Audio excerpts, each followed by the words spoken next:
Good morning, everyone, and welcome. Thank you for being here today. If I could just ask the people towards the back who are standing, if you could clear a path for the coffin to come through. Thank you so much.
Please stand.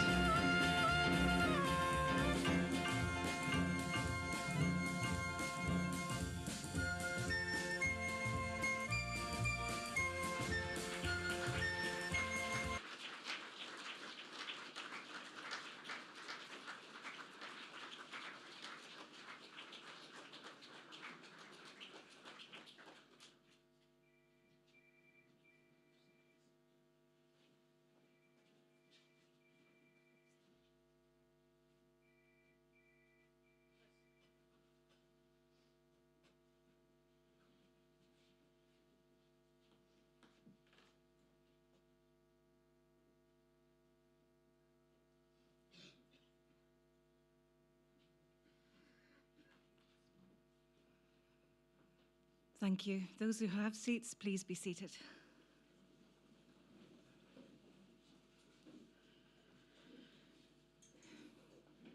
Good morning, everyone, and welcome. And thank you for joining us here today to remember and celebrate Henry's life. We're here to bring our shared experience of Henry together and to bring comfort to each other through our shared expression of love and loss. My name is Janie, and I'm a humanist celebrant accredited by Humanists UK to conduct funeral ceremonies. My role is to bring people together to mark significant moments in their life, with ceremonies conducted with a philosophy of humanism. It's not a religion, but more a way of thinking. It's a belief that we should all live good and ethical lives wherever possible, lives that are based on evidence, reason, and kindness. Everyone who is here today knows that Henry had friendships and links just about everywhere, and all are welcome. Thank you for being here to share today's celebration of Henry's life. It means a great deal to Henry's family circle that you are here to say goodbye to Henry and to share time together. This ceremony is important in not only recognizing that a life has ended, but in recognizing that a life was lived. Henry was a part of your lives, and your lives were part of his life, and this ceremony acknowledges that fact. Henry was part of the fabric of your lives, and him not being here creates a vacuum that may be filled to a large degree with sadness. Although today may not be an easy one, Charlotte and his family agree that they would like us to celebrate Henry's life and share some happy memories of the time that he spent with us. Henry is woven into the lives of his sister Kathy, children Lauren, Ellen, and Patrick, and his partner Charlotte, as well as the extended family and countless friends. He will live forever in your hearts. All of us are the sum total of those that we have loved and those that we have lost. We will carry the loss, and we also carry the spirit of those that we have loved. Henry was loved deeply, and his loss is felt so greatly that there's no way to encapsulate that or to frame it in a way that makes it any less painful. It's hard, and whatever feelings come and go are okay, as they're part of the ebb and flow of grief. Today isn't about trying to contain your feelings of loss. It's about allowing yourselves to sit within your pain, whilst also, hopefully, bringing together and being able to see beyond to the life force that was Henry. So do please acknowledge your sadness, but also try and find the happiness, purpose, and sense of fun that Henry brought to your lives.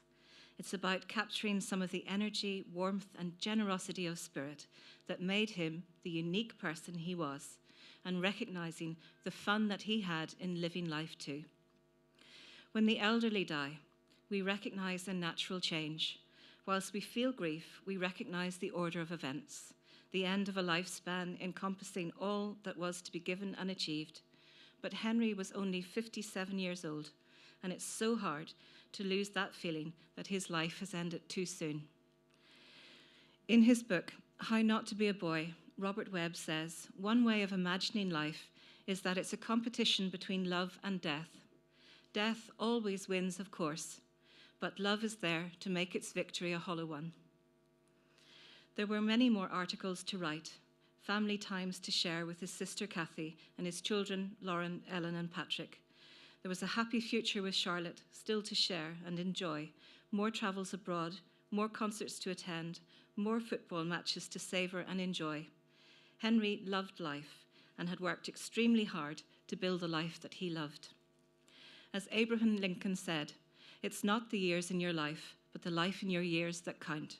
And Henry certainly made his time count in everything that he did. Knowing that his life was ending, Henry gave some thought to this ceremony, and he began to choose the music and a poem that he wished to share with you.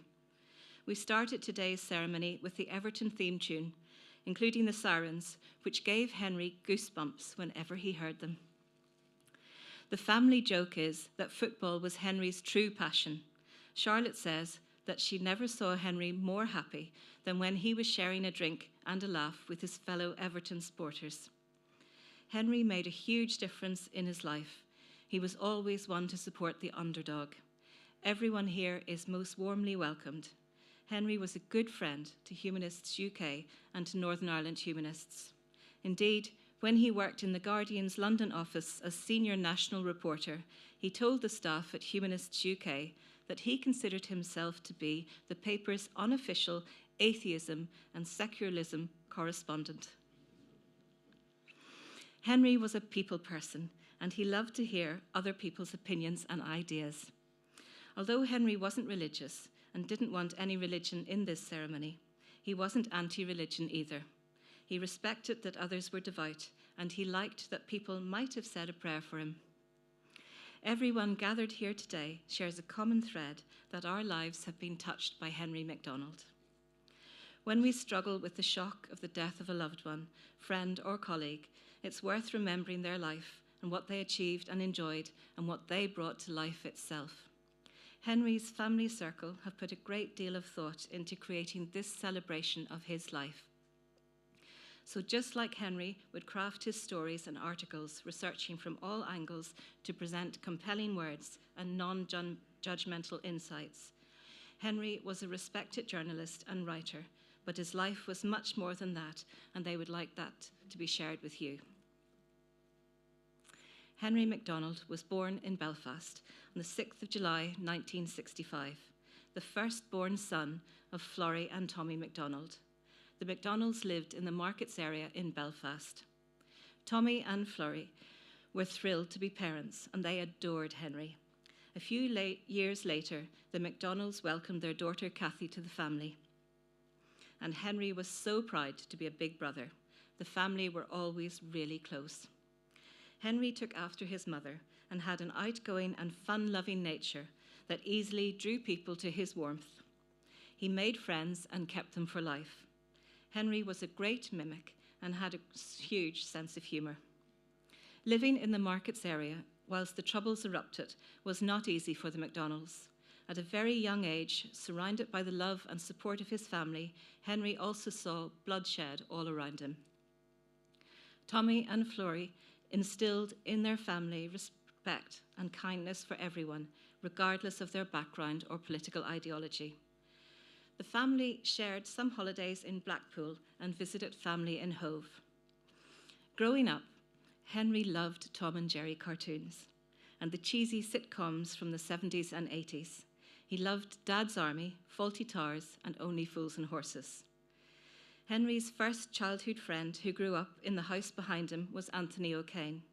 Anthony was in bands with Henry in his youth, and they lived together for a short while. Anthony remained his oldest and dearest friend. When one of Henry's teachers pointedly told him, offhandedly, "I'm looking forward to not seeing you in sixth form next year," it galvanised Henry to prove his teacher wrong and return for A-levels. He left Belfast for Edinburgh and studied philosophy for a year before deciding to return home to complete his studies at Queen's University. Whilst a student, Henry loved music, and he was a singer in several groups. We'll hear more of that later. Once Henry found Doc Martens shoes, he insisted on wearing them for the rest of his life. Henry met his future wife Claire in the back of Lavery's through mutual friends. On completing his degree, Henry left for Dublin to study journalism. Claire remembers that Henry wasn't the best of cooks and even managed to burn a tin of soup that he was heating in his digs. Henry was passionate about journalism. He had enormous energy and he cared deeply about the people and the topics that he wrote about. He saw the complexities of life. Henry loved debate and respected opinions and differences, and people could tell that they could speak to him in confidence of not being judged. Henry was unbiased in life and in work, and he was, however, a critic of the establishment. Thinking back about his first real break into journalism in his mid-20s, Henry was working for the Irish News. They were looking for a correspondent to cover the war in Lebanon, and Henry volunteered. He trained with the Irish Army in preparation and then set off. His family joke that Henry loved a war. He was brave and fearless, and he could talk to anyone. It seemed that Henry always knew the right thing to say. Whenever he was in the world, wherever he was within the world, Henry had contacts from all walks of life. He cared about the people he wrote about, and he remembered the people that he spoke to. Whenever he could, Henry would champion the underdog. He made a point to have every side of the story. Claire says that whatever Henry was doing, he was always dedicated to telling the stories of people and writing with depth and humanity. He would find sanctuary in the Linen Hall Library, which Henry loved. Despite taking his job very seriously, Henry kept a positive love of life. Those who knew him well know that he also had a rather childish sense of humour and a huge appreciation of Viz and Beavis and Butthead. Henry's warmth of personality meant that he had many friends, and he would offer help whenever he could. He had endless energy. And Claire remembers that Henry would walk circles around their back garden or up and down the street as he spoke to people on the phone about a story. Pacing, his family say, helped him to process his thoughts. Henry was a doting father. His daughters Lauren, Ellen, and son Patrick, and he loved spending time with them, sharing his geeky side. They have happy memories of holidays in Spain and their dad confidently chatting to the locals in his own version of Spanglish. Henry believed that he could speak the language fluently. The family aren't quite so sure. Henry loved road trips and trips to the cinema with his children, and particularly enjoyed Star Wars and family trips to Pizza Express with them. Of course, Henry was keen to share his favourite films of all time, Caddyshack and Whitnell and I, with his children too. Ellen and Patrick remember being about 12 and 8 respectively, when Henry sat them down to Whitnail and I. Being so young, they didn't quite grasp all the nuances of the comedy. They do, however, remember fondly that their dad loved to quote, "Once again, that oaf has ruined my day," and that Henry used that often. Henry's children confide that they would always go to their dad first to get him to agree to their plans or to borrow some cash because they knew they had him wrapped around their fingers, and he would find it hard to say no. Henry and his sister Kathy were always close growing up and looked out for one another. Kathy and Henry were dedicated to looking after one another, and in recent years, Henry lived with Kathy in their family home. As adults, they shared a love of good food and wine. Henry always appreciated his sister's cooking. Together, Kathy and Henry drove all over Ireland, where Henry covered stories for The Guardian and The Observer. Chris, Kathy's partner, also became close friends of Henry in recent years. They swapped an eclectic range of books and discussed what they'd read in the newspapers.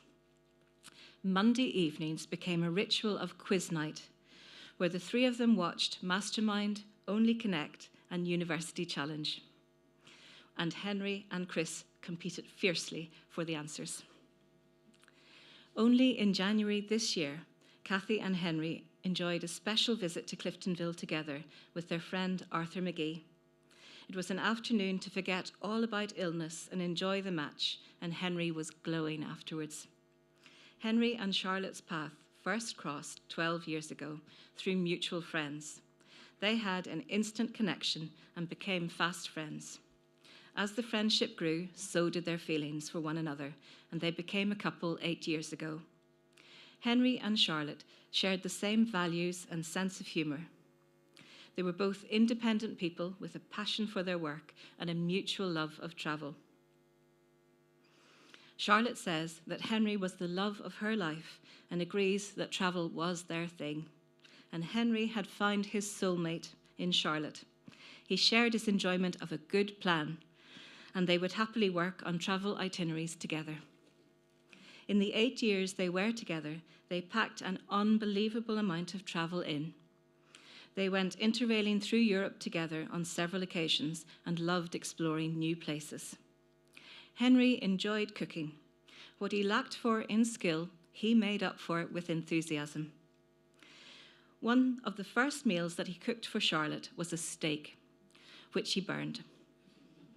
But Henry was absolutely delighted.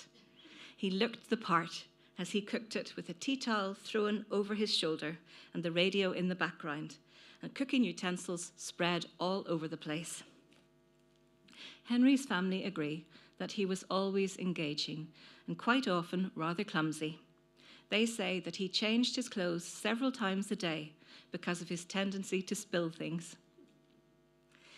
Even on occasion, when he and Charlotte were going somewhere special, Henry's idea of dressing up was wearing his newest Everton shirt.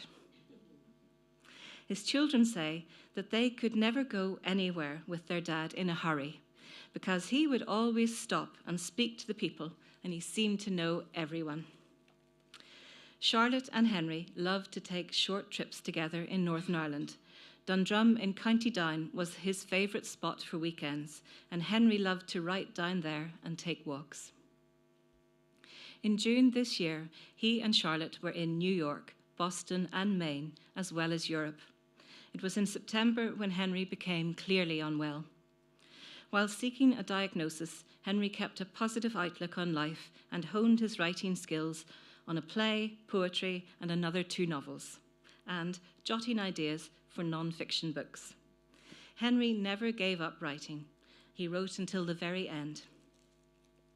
Following his diagnosis of cancer in the new year, Charlotte and Henry took overnight trips to Dundrum and to Dublin, and he never gave in. Charlotte remembers their final trip in February, travelling by train with Henry to Dublin for a medical consultation. It was a beautiful, crisp, sunny day, and as she looked over to see the sunlight glinting on his face and a look of contentment as he worked on the play. Of one thing was certain: Henry always looked forward and frowned on sentimentality. Henry died peacefully on the 19th of February 2023 with his family gathered at his side. He had a huge appreciation of music, and it may come as a surprise, but often while he was crafting his writing, Henry enjoyed to immerse himself in words and music. So let's pause now and hear a piece of music that Henry loved to listen to as he worked.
The articles that Henry worked on often had a huge impact. With regard to Henry's support of humanism and his unofficial role as The Guardian's unofficial atheism and secularism correspondent between 2018 and 2020, it led to the coverage around the need for inclusive school assemblies, the rise of humanist weddings, the place of bishops in the House of Lords, and closer to home, an exclusive when Mackerbeak Prison introduced a humanist pastoral care team for the first time. The staff there remember him fondly as a helpful, friendly, and candid man who really cared about everyone and everything that he turned his hand to. I met Henry almost 30 years ago when, as a group of parents, we were struggling to set up an integrated primary school on the outskirts of Belfast. For 4 years, Oakwood Primary School received no funding, and every time we met the goalposts, new ones appeared. I can't begin to tell you the relief and the support that we felt when Henry wrote an article with insight and compassion. There were many who felt that his interest went a long way to helping the school finally get funding. Almost 30 years later, Oakwood is a flourishing school. Speaking of school, now seems the perfect time to invite Henry's cousin, Eamon Matthews, to come and share some of his favourite memories of their early years together.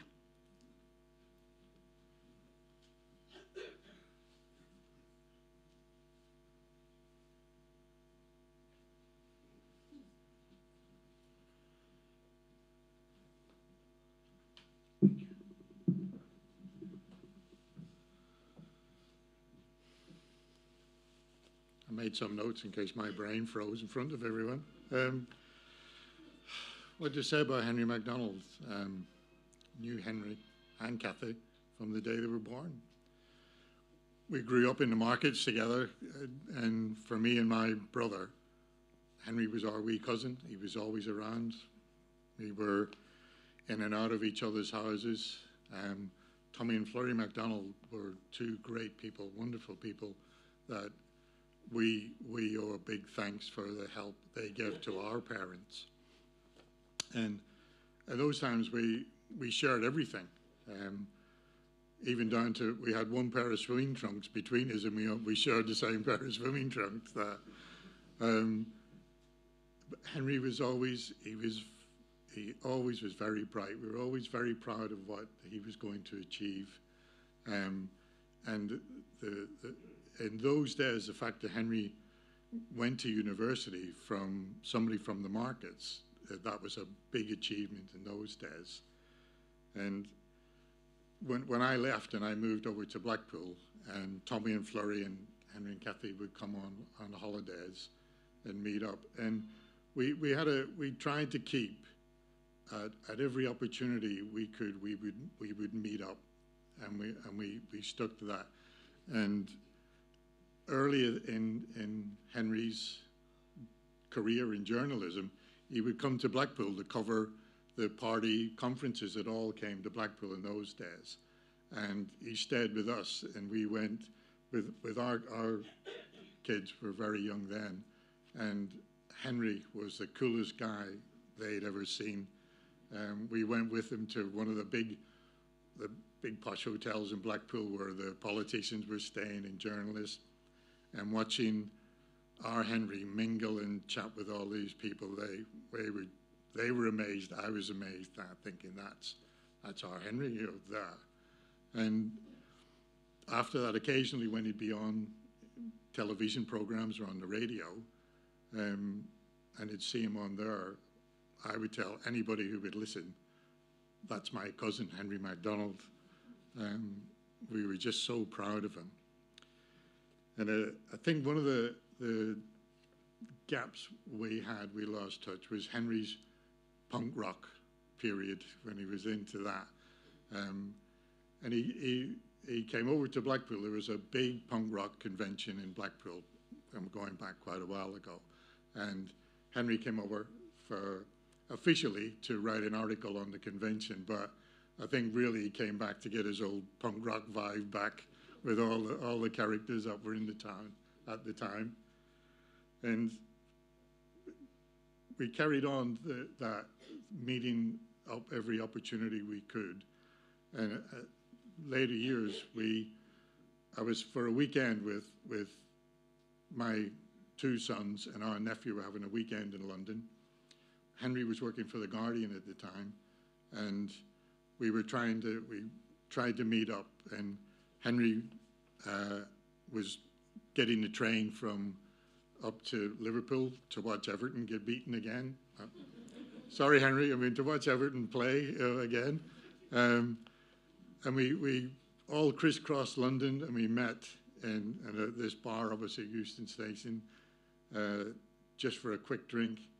And it was always worth meeting up with Henry. He was great company. He was good crack. He always had interesting stories. And even if it was only for a half an hour quick pint, we would make the effort to go in and meet with him. And even we carried that on even into later years when we were in Spain. Henry would come over, and came over a few times. Charlotte came with him.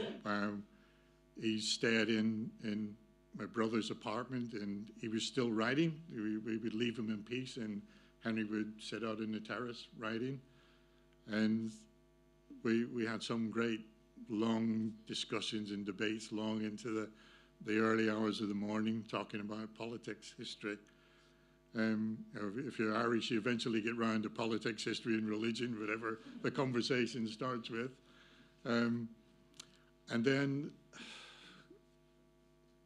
almost a year ago to the day, Henry, they had bought him and Charlotte fell in love, I think it's fair to say, with the town. We were living, we had the places in Spain, and Henry bought a place, and Charlotte sent me a picture of that. We were in Henry's new apartment, and we were on the roof terrace, bitter cold February night, drinking a toast to him having the new apartment and all the plans we were having. And Charlotte sent me a picture of there was me and my wife and our Tony, his wife Henry, in that apartment, and the plans we had for all meeting up, for the families all coming together and meeting up in warmer weather in the summer, and all the things we were going to do together. And we just never got the opportunity. So for us, for our family, Henry, we are going to miss you terribly, but we will never, ever forget you. Thank you very much.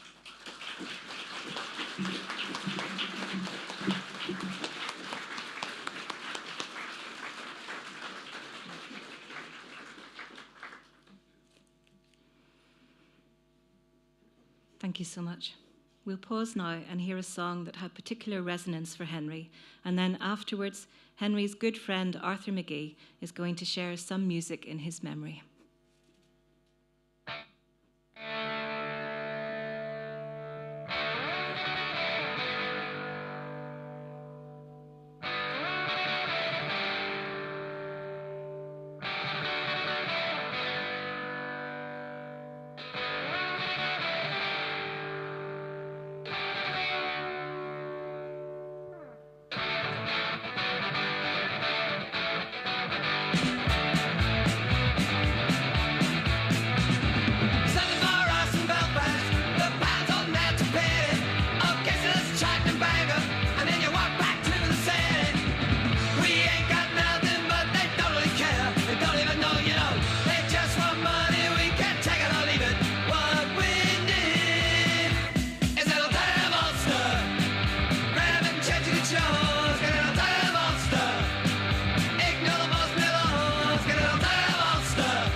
My name's Arthur. I knew Henry from bands and stuff and got him into the Reds, which he actually loved.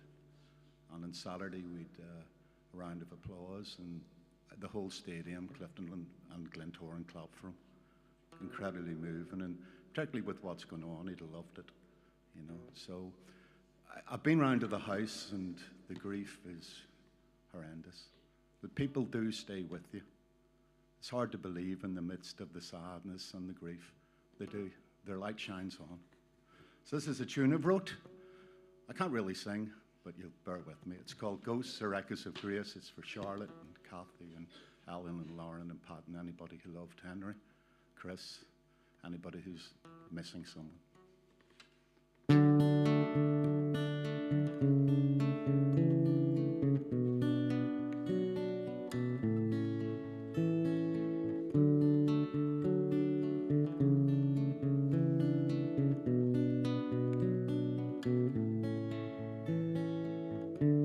I see you in a sunny day, and a butterfly that leads our way. Over the streets we go, to a place only we both know. Sunshine in my eyes, blind but I can see. Your love is a light that shines on me.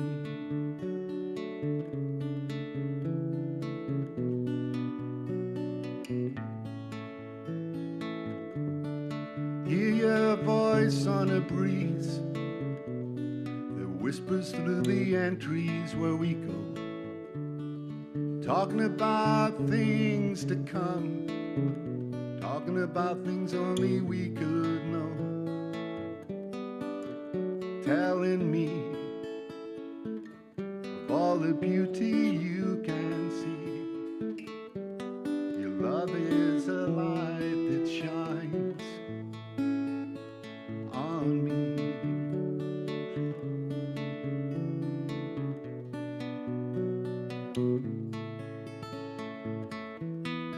All these ghosts I see, echoes of grace in me, dancing to the glory of a beautiful day.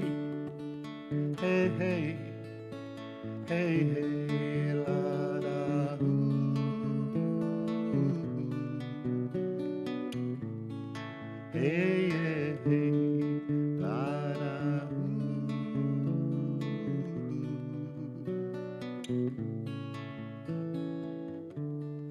Every once in a while I think of you and it makes me smile.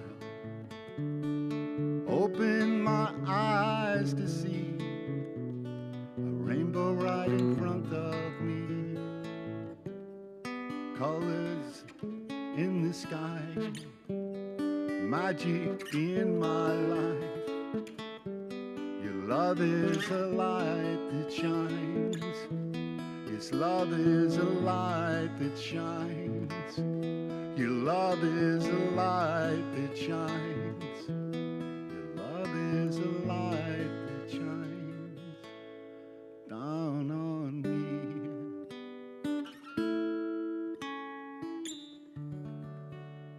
Thank you.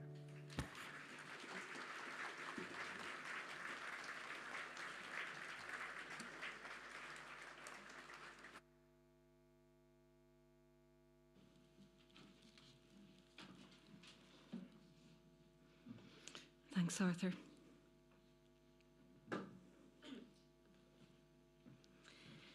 Henry also had a great appreciation of Bowie, and the family would like to share an extract from Sound and Vision. The lyrics seem to talk about two of the senses that Henry used so well to help readers find the truth. Although many of us take hearing and seeing almost for granted, Henry could often see the complexity. There's almost a thing like stop and smell the roses in this song. Then afterwards, Henry's good friend, Ed O'Loughlin, will share some of his favourite memories of Henry's student years and beyond.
My name's Ed, and I was started out as a journalist in the same journalism course as Henry, the same first day, and our careers kind of ran in parallel for a long time.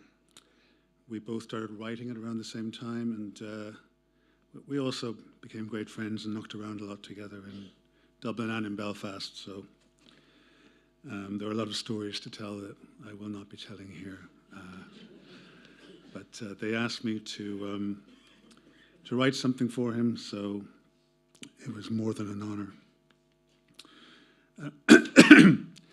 I first met Henry McDonald when we were students on the one-year journalism course at Dublin City University. It was 1988, and most of us wore jeans and Doc Martens or baggy jumpers and second-hand woolen coats. But on the first day, Henry walked in looking, as he did then, uncannily like a young James Cagney, and dressed like him too, in a vintage raincoat and jacket. To finish off his look, which said, old-fashioned, no-nonsense newspaper man, Henry also had a scuffed leather briefcase, or maybe it was a hold-all. This was 35 years ago, and it's hard to know memory from imagination. But Henry will forgive me for applying some hindsight. He knew better than most of us how to tell a story. Regardless of what kind of bag it was, I do remember what was in it. Henry had bought in a then rare copy of Viz Comic, which, for those who don't know, is a foul-minded spoof of the Beano and the Dandy. As the lecturer droned on about something to do with media ethics, Henry passed his samizdat comic around the room. This was a postgraduate course, and we were all meant to be serious adults. But to this day, my earliest clear memory of Henry is of the splutters and giggles that spread around the class as his comic went from hand to hand under the table. And some of those who were laughing that day are here in this room now. Members of the huge army of friends whom Henry recruited in what feels like a much longer life than it was. People who might not see him every year, or even every decade, but who would perk up whenever his name was mentioned somewhere in the world and grin and say something like, "Henry, what's he up to now?" Henry was the only real Northerner on the course that year. There was one or two pretend ones. And he became known to the rest of us as the Clockwork Orangeman. He wasn't a Protestant, much less an Orangeman, nor much of a Catholic either. But some of our fellow students had nationalist sentiments, which Henry did not. He liked to wind them up by pretending to be a supporter of Glasgow Rangers and Glentoran, as well as his true loves, Everton and Cliftonville. For my birthday, halfway through that year, he gave me a present in front of all the other students. It was a plastic action figure of Scottish football legend Ally McCoist in the strip of Glasgow Rangers. Life moved on for all of us, and my Ally McCoist doll went missing in some move of house or country. But if I still had it, I'd put it in Henry's grave today to keep him company, along with a Liverpool shirt and a copy of the Gerry Adams cookbook. Because Henry was never funnier than when he was winding himself up about something or other. Clockwork. At the age of 23, still fresh from his punk days on the streets of Belfast, Henry was already refining his lifelong persona, that of a man fully aware of, but out of sympathy with, his own time. Constantly fascinated, amused, and mock-outraged by the idiocy of modern life.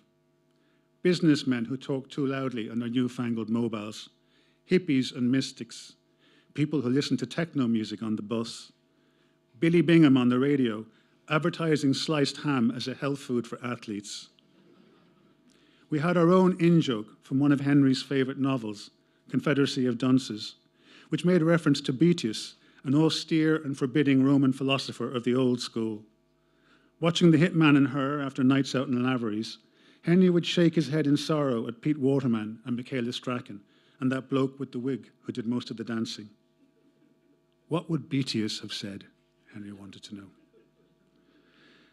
Of course, the media course had little to teach him.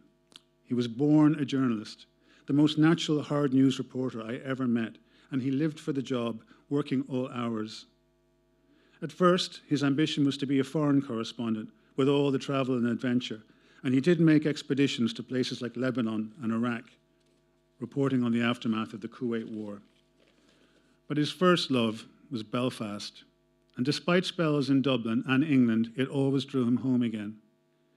In Belfast, Henry was an ace foreign correspondent in his own country, cutting through the fog of local conflicts and culture for readers of The Observer and The Guardian, The Sunday Times, and many more, and for all the people around the world who read his excellent books on the INLA, UDA, UVF, David Trimble, and Martin McGuinness. It takes skill and judgment to explain your own country to foreign readers, to find order in all the history and context cluttering your mind, and to craft stories that will still make sense to outsiders. Henry was a master of the rare art of simplifying without distorting, and yet no one knew Northern Ireland or its people in greater detail than he did. Legions of foreign correspondents are in debt to him for his advice and his contacts. And who do we turn to now? He loved Belfast, and Belfast or some of it, loved him. Going out in Belfast with Henry down the years, I often felt like Prince Philip escorting the Queen. At public events, receiving lines would form to greet him. People would stop him on the street to talk about his latest piece in The Guardian or a column he'd written in a local paper. He took a lot of brave stands on a dangerous beat where the kind of people he usually wrote about and who might not like what he wrote would know how to find him. Once, many years ago, he asked me to hide an envelope for him, and I put it in the back of the wardrobe and forgot all about it. Finding that envelope again a long time later, with no memory of who had given it to me, I opened it to see what it was. It was one of those letters people leave in the movies to be unsealed in the event of their untimely death, and it named a loyalist paramilitary who had threatened to kill him. I rang Henry straight away and told him I'd read his letter by accident, and he said, "Don't worry, just throw it away." That particular threat had already passed. And besides, he had left so many of these letters he couldn't keep track. Did anybody here have a letter for Henry? No? Watch the news. I had my last lunch with Henry in Belfast last summer. By then, he'd already had most of his stomach removed because of gastric cancer, had survived a heart attack, and had just retired from The Guardian on health grounds. But being Henry, he was full of plans for the future. Holidays in Spain, a new job as political editor at the newsletter, a novel in progress, his third, based on the colourful life of one of his great-grandfathers, who was in the original Ulster Volunteer Force and died at Ypres. Henry could never have simply retired. The idea makes no sense. The last time I saw him was in the Royal Victoria 9 days ago. I bought him a copy of Viz Comic, which is still going strong, and we agreed for the 100th time that it wasn't as funny as it used to be.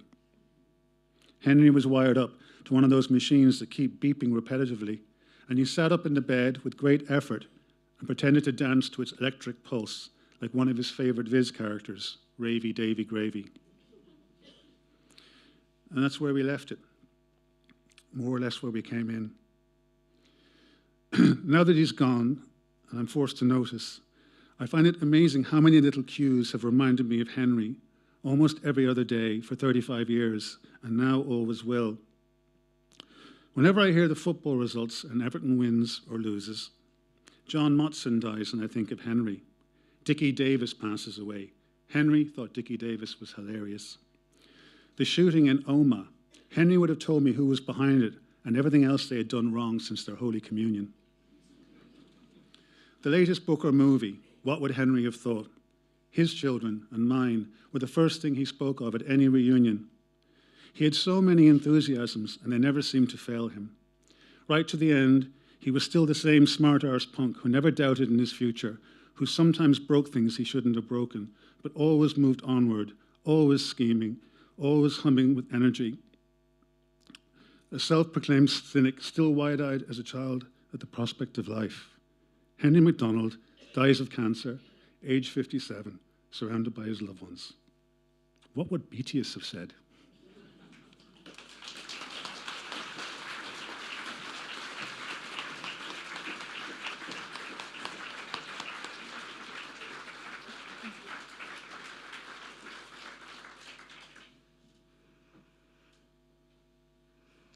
Thank you for those memories. In his family home in the Markets area, where Henry and his sister Kathy grew up, was where Henry was living most recently. There's a rose bush growing there that was planted by his mother Florrie. Henry took great delight in seeing the roses bloom. According to Henry, Joy Division was his favourite band. So we'll pause now and hear an extract from one of their classic songs, Love Will Tear Us Apart. And afterwards, his good friend Hugh Jordan has agreed to sing as a tribute to Henry.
tell you just the story of his love for this song. I'm going to sing a song called Mac the Knife.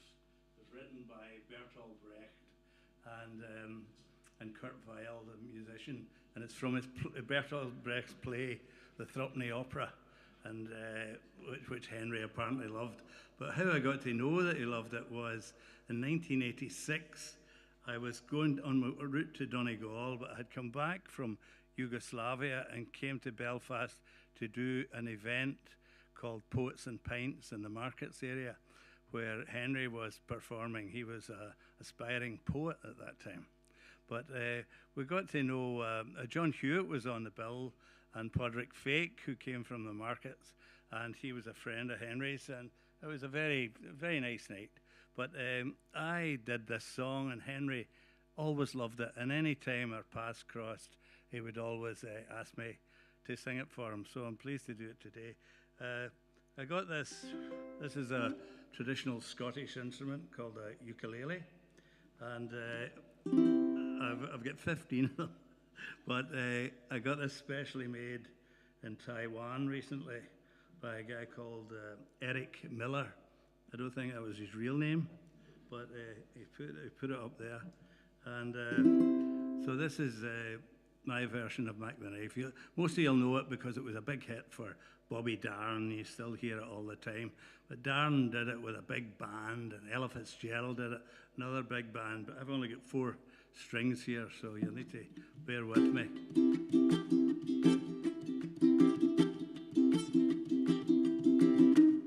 Oh, the shark has sharpened teeth, dear, and he keeps them fairly white.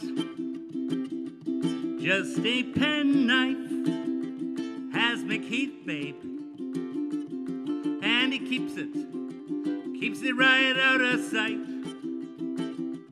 When the shark bites with his teeth, babe, scarlet billows start to spread. Fancy gloves, though, where's McHeath, babe? So there's never a trace of red on a sidewalk Sunday morning, don't you know? There's a body and it's oozing life. Someone sneaking round the corner. Could that someone be Mac the Knife? There's a tugboat on the harbor, and the cement bag is dropping on down. This cement is just for weight, dear. I bet you McHeath, he's back in town. And did you hear about Louis Miller? He disappeared, babe, after drawing out his hard-earned cash. Now McHeath, he spends just like a sailor. Could it be our boy done something rash? Jenny Diver, Suki Tawdry, Miss Lottie Lenya, and old Lucy Brown. Now the light forms on the right, babe. Betty Mackey, he's back in town. I said Jenny Diver, Suki Tawdry, Miss Lottie Lenya, and old Lucy Brown. Yeah, the light forms on the right, babe. Now that Mackie, he's back in town. Yeah, old Mackie's back. Thank you.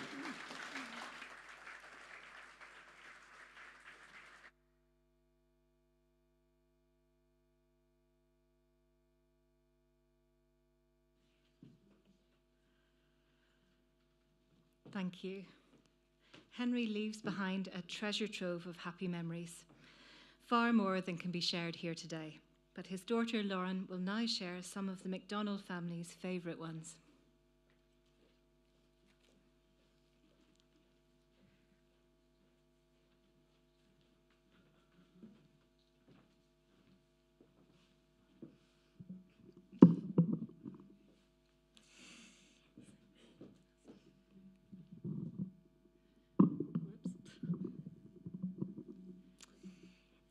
Thank you all for being here today to celebrate the life of our dad and to share in our collective grief. When I sat down with Ellen and Patrick to think about what I would say today, I, to be honest, was terrified. How do I write about a writer when I'm not a writer? So you'll have to bear with me. I've tried my best, and I didn't have Dad to proofread it and write his notes in the margins. Our dad was the most extraordinary person who truly did extraordinary things, and I cannot articulate how proud we are to be his children and how lucky we are to have had him guide us through our lives so far. Our dad moved at 1,000,000 miles an hour in everything he did. My strongest memory of him was the constant buzz of his portable radio, following him around the house while he paced, muttering on the phone to someone. Granny Florrie told me that when Dad would come home from school, he would lie on the living room floor on his stomach, watching TV, with the radio playing, bouncing a ball in one hand and doing his homework in another. He's a hard person to summarise because he did so much, knew so much, and was so much. So I thought the best way to sum up our life with our dad was to go through some of the lessons that he taught us. Number 1, be generous. Dad was generous in every sense of the word, but where his generosity could most be seen is with his time, praise, and admiration of others. Dad knew everyone, and I mean everyone. And not only that, he remembered everyone, and he, no matter how time poor he was, always stopped on the street to have a chat, which, when you were with him in a rush, was an absolute nightmare. But it did instill in us the importance of building connections with other people. Number 2, stand up against injustice. Dad never babied us. He didn't shield us from the horrors of the world or the work that he did. He taught us to always stand up against oppression, local or international, no matter how small or how big. He was passionate about our generation living in a society unburdened by the poison of sectarianism and hatred. And he understood that for us to walk through life without prejudice, we had to know all the facts. He encouraged us to always stand up for the underdog as he did. And I remember him saying, if you can't clearly see who the underdog is, then you better get all the information and all the facts you can to figure it out. Which brings me on to his next lesson. Number 3, don't sit on the fence. Don't be the cat that sits in the sun on the garden fence.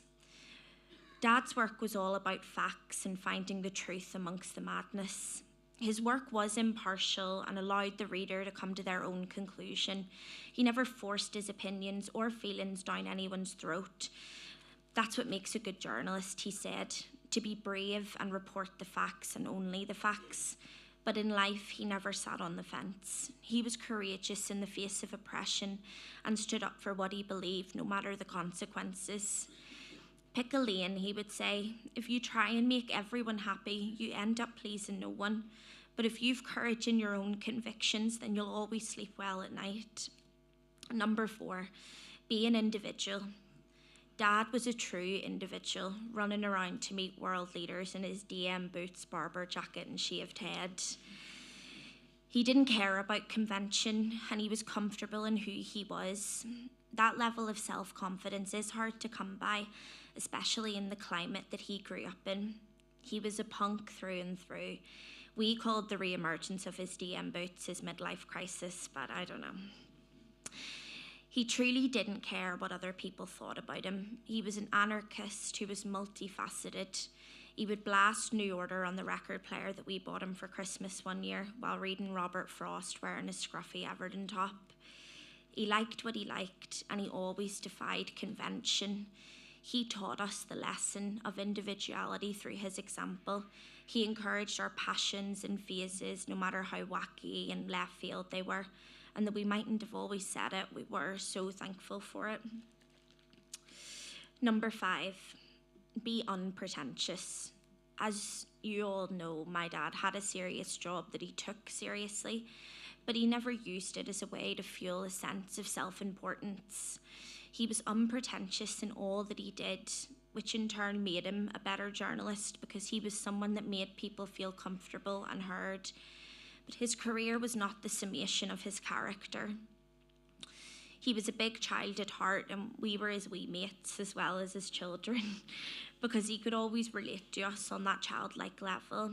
He wrote comic book stories with us. We watched cartoons together and played playground games, not just because we wanted to, but because he wanted to. Some of his favourites included The Simpsons, American Dad, Scooby-Doo. He belly laughed every weekday watching Homer Simpson's antics on Channel 4 that we'd all watch together. We'd share his favourite stupid films with us, like Caddyshack with Neil and I, smiling widely every time one of us quoted a line from it or asked could we watch it again. He was unpretentious about music and books and writing. He gave everything a go, and he respected anyone that put themselves out there to be judged. Number 6, don't live in the past. More than anyone I know, Dad never lived in the past. He was always about moving forward and looking forward. He was often critical about the rhetoric used around discussing Northern Ireland and the problems here. It always harkened back to the past and never letting go.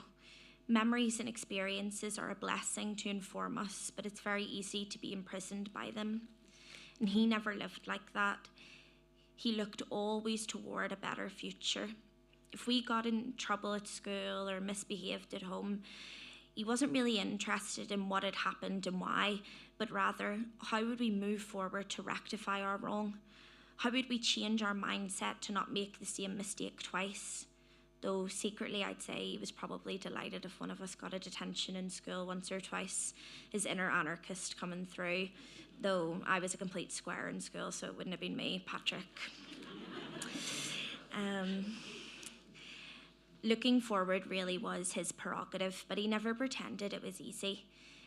We used to always go, the 4 of us, to the cinema together. It was like our thing, and he always picked the geeky films, which we did love. The last film I saw with him at the cinema was one of the new Star Wars ones. The last word Princess Leia says in it is hope. He said he saw me tearing up, but it was him. He wanted the heat off him for fear of us calling him sentimental, I think. But I know why he felt emotional, because he had hope, always had hope for the future. And he never gave up hope. All through him being unwell, he never gave up hope, because he was always looking at the possibilities of what was to come. Number 7, appreciate the little things in life. Relish in those small moments that make you smile, like the first daffodil that springs up through the icy Belfast grass, Everton scoring a goal, or winning £5 at the Boxing Day races. The 4 of us having lunch together, him, Kathy and Chris having their Monday quiz night, listening to his favourite album Closer, or having a pint with his mates in Biddles. He always enjoyed life and encouraged us to do the same. Do the things that make you happy, because as we know from being here today, a long life isn't guaranteed. Life isn't necessarily a series of monumental events. He saw it as a sum total of the little things that make you laugh every day. Number 8, it's nearly over, I promise. Dad loved to travel, and some of our favourite memories with him are lying on Burriana Beach or getting ice cream from the lipstick ladies at the balcony in Nerha. He loved to experience new places and travel like he was a broke uni student hopping on trains and being in 3 different cities in one day. He loved going to Spain, and we loved going together. We would laugh at watching him speak his version of Spanish to the familiar locals in Rocky's Joanni's and ordering a café con leche in the corner cafe. He encouraged us to travel as much as we could, not just because it's good crack, but to travel is to understand the world and different cultures, creeds, and communities. He often recounted his many interrailing trips to us and his time in the Middle East as some of the best of his life. But he was quick to remind us that his most favourite was his relaxed time with us as a family in Nerja, even though Heart Attack Hill never got easier to walk up. Number 9, have humility. The last and most important lesson he taught us was never to be afraid to disagree with others and to always have respect for those you disagree with, unless, of course, the person's a Liverpool supporter. Thank you so much for all being here today. We will miss you, Dad. We'll miss our phone calls, voice notes, long hugs and lunches together. We'll miss your laugh, your advice, your smile. We will miss you every day, but I hope you know the impact you've made on our lives and the impact you will continue to make. We love you, Dad, and we'll look after each other. Thank you.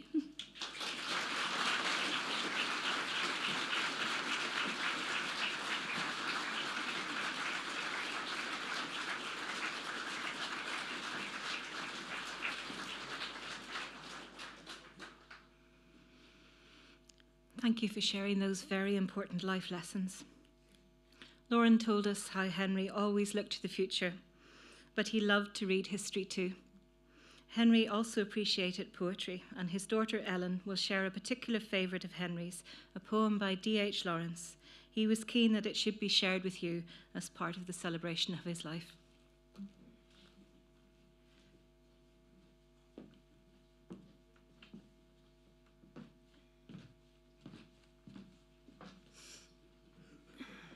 Softly in the dusk, a woman is singing to me, taking me back down the vista of years, till I see a child sitting under the piano in the boom of the tingling strings and pressing the small poised feet of a mother as she sings. In spite of myself, the insidious mastery of song betrays me back, till the heart of me weeps to belong to the old Sunday evenings at home, with winter outside, and hymns in the cosy parlour, the tinkling piano our guide. So now it is in vain for the singer to burst into clamour with the great black piano appassionato. The glamour of childish days is upon me. My manhood is cast down in the flood of remembrance. I weep like a child for the past.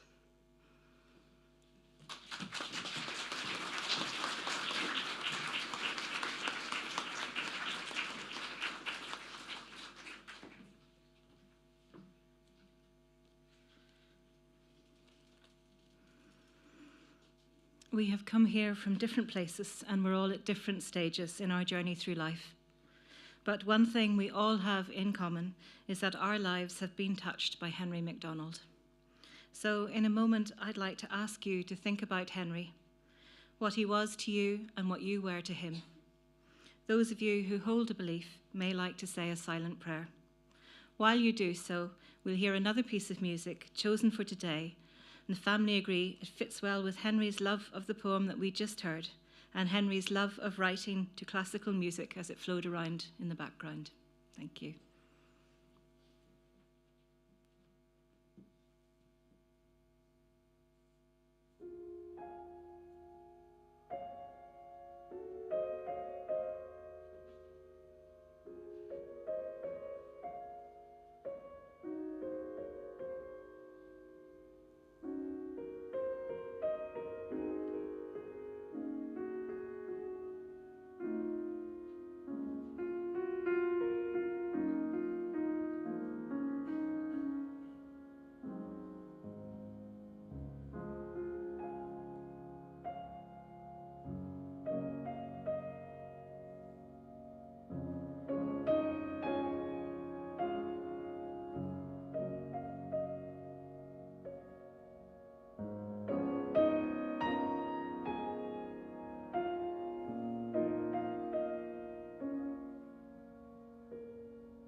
So we've come now to the end of the celebration of Henry's life. Although Henry will no longer be with you physically, he lives on in hearts and minds of all those that knew and loved him. He lives on through your precious memories of him and the stories that will be told about him for years to come. Nothing can change the relationship that you shared with Henry. Thank you, Henry, for all that you've been to us. We're grateful for every bit of you. Your intelligence that you carried so lightly, your sense of humour, your delight in music, your love of travel and exploring new places, your love of Lauren, Ellen and Patrick, your love of Charlotte, Kathy, and your close circle of friends, your enthusiasm for life and for living it well, your unfailing support of working class people, your compassion. You were capable, hard-working and loving. We're grateful for the warmth and the love that you brought to our lives. They were so much richer for having shared time with you. Just before we leave, I'd like to thank you all once again for being here. Charlotte and Henry's family warmly invite you to join them here later today from 4 o'clock to share your own memories and stories about Henry and to hear more of the music gems that Henry enjoyed. Those of you who are able to join us for Henry's burial at Roselawn Cemetery following this ceremony are very welcome as well. As you leave, you'll hear a final song chosen especially for today. If I could ask people at the back to maybe clear a path for the coffin to come through. Thank you. And then please travel safely. You have been remembering Henry McDonald.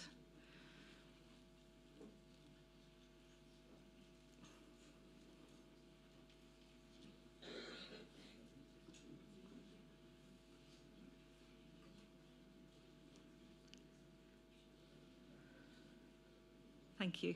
Please stand.